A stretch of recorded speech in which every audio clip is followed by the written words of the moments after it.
Did you hear the story about the little girl who was about 16 years old? When she meets this guy, she really likes him and they start dating. They've been dating for about 8 months until one night she goes out with her friends and she's wearing a crop top and some shorts, and he sees her and he confronts her saying, "You don't need to be wearing that." She tries to look at him like, "You crazy, I can wear what I want." But he goes and puts his hands on her. He hits her. So she's like, "You know what, we're done." She breaks up with him. She goes home, she tells her parents what happened, and they said, "I forbid you to see him." And she's like, "You don't have to worry about that because I don't want to see him anymore either." So a couple days goes by, she's sitting at her house, both her parents and her little brother are out for the evening, so she's there by herself, but she's just playing video games, enjoying herself. Next thing you know, she hears a knock at the door, and when she looks out the window, it's him, and he's like, "Let me in, I want to talk." And she's like, no. She just ignores him. She goes back to playing her video games, and then she hears banging on the door again. He breaks open the door, comes inside, and he's standing there looking at her, and she's like, "What are you doing?" He grabs her, picks her up, throw her over his shoulder, and walks her outside. And she's like, oh my gosh, she's like stunned. She can't even decide what she should do at this point. And until she hears him take the remote and boop, pop his trunk. And she's like, what is he about to do? So she's trying to get away. At this point, it scares him, but he puts a tighter grip on her and he throws her in the trunk and closes the lid and jumps into his car and drives off.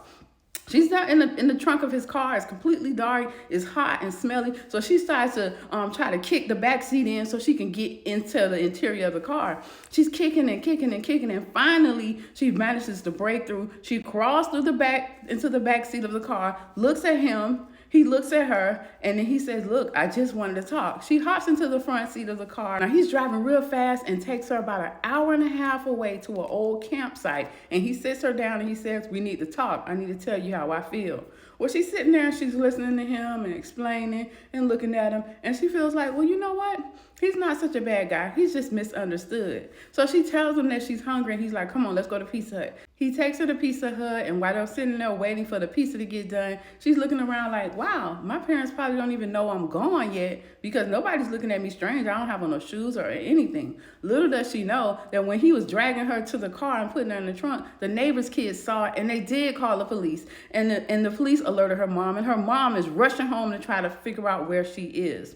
So the police are looking for them, and they don't even know it. They get back in the car. Next thing you know, he sees the police officers driving behind him, but he doesn't know if it's for him or not. So he's like, you know what? I'm not going to jail. So he drives to his house so he can get his firearm. And once he gets there, the police are there waiting for him.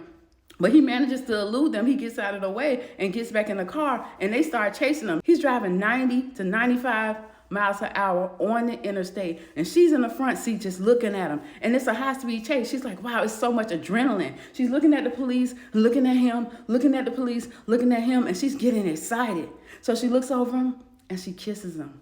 He looks back at her like, what? And when he looks over, ooh, he gets into an accident and ends up wrecking the car. When the police pull him out of the car, the police don't really know who they are, so the police handcuff both of them and put them inside the squad car.